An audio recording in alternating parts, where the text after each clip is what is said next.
get it rolling because we have a terrific friend and LGJ leader, Sherry Boschert, with us today. She's #1 on our list of renown. And her book, as you can see, is going to be nonfiction. It's going to be called, because that's its name.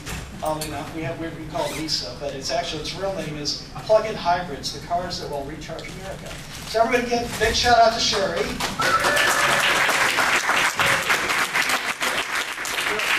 Can everyone hear me okay? Yes. Okay.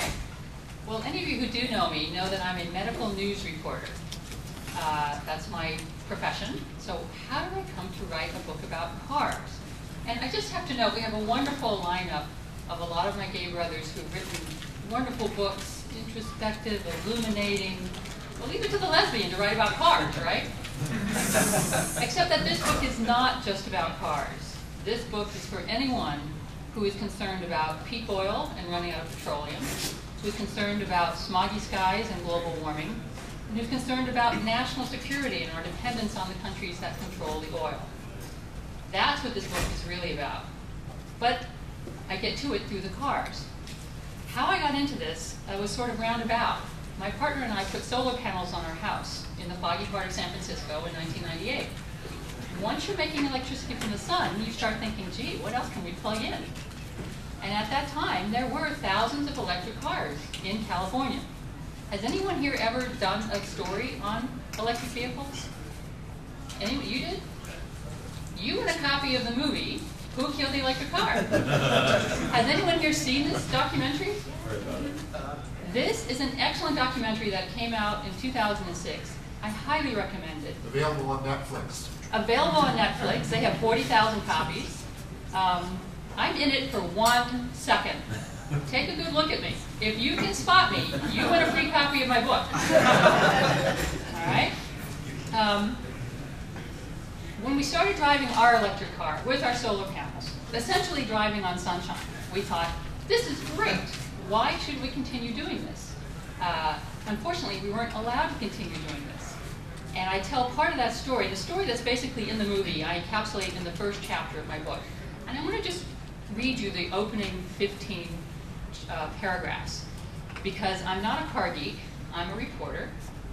So I wanted to make it a good read, and I tell the story of these cars and this technology and the meaning of them for our society through people, through 4 key characters. The first one that I'll read to you about is Chelsea Sexton, who was hired by General Motors to market their first electric car. And she has since gone on to do other things and is now the executive director of a nonprofit called Plug-in America. I tell the story through Felix Kramer, who started a nonprofit in Northern California just a couple of years ago called calcars.org. And he took a Prius and converted it to a plug-in Prius that gets 100 miles per gallon to show that if they could do it in Ron Gremben's garage in Corte Madera, GM, Ford, Toyota, hello, you can do it better, and you should. I tell the story through Mark Geller, who was an activist. He was a photographer at the time, and he and I happened to lease the same Ford Think City electric car. And it was an epiphany for both of us.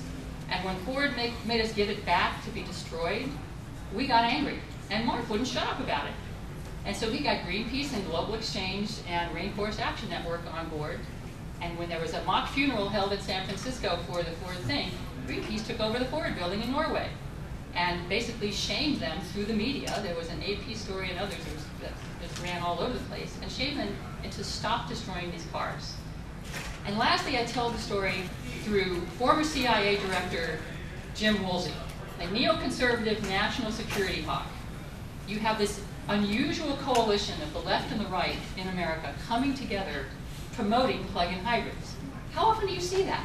The lefty greenies and the neocons pushing for the same thing. And the conservatives want it because they want to get us off of foreign oil as quickly as possible.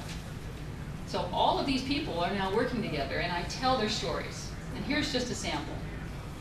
The first chapter is called Chelsea Sexton Finds a Home. Isn't that a great name, Chelsea Sexton? She hadn't meant to cry, but Chelsea Sexton couldn't help it. Giving a eulogy at a funeral for your first love can make it hard to keep your eyes dry. She pushed her straight red hair behind one ear and looked out at the crowd of 200 or so mourners seated under a canopy at the Hollywood Forever Cemetery. All the usual funeral cliches fit the deceased. Died too soon, So much potential. Why? Sorely missed, gone but not forgotten. Sexton looked at her husband, Bob, who also had loved the deceased. In fact, if it hadn't been for Sexton's first love, she and Bob never would have met, eloped, and had a baby.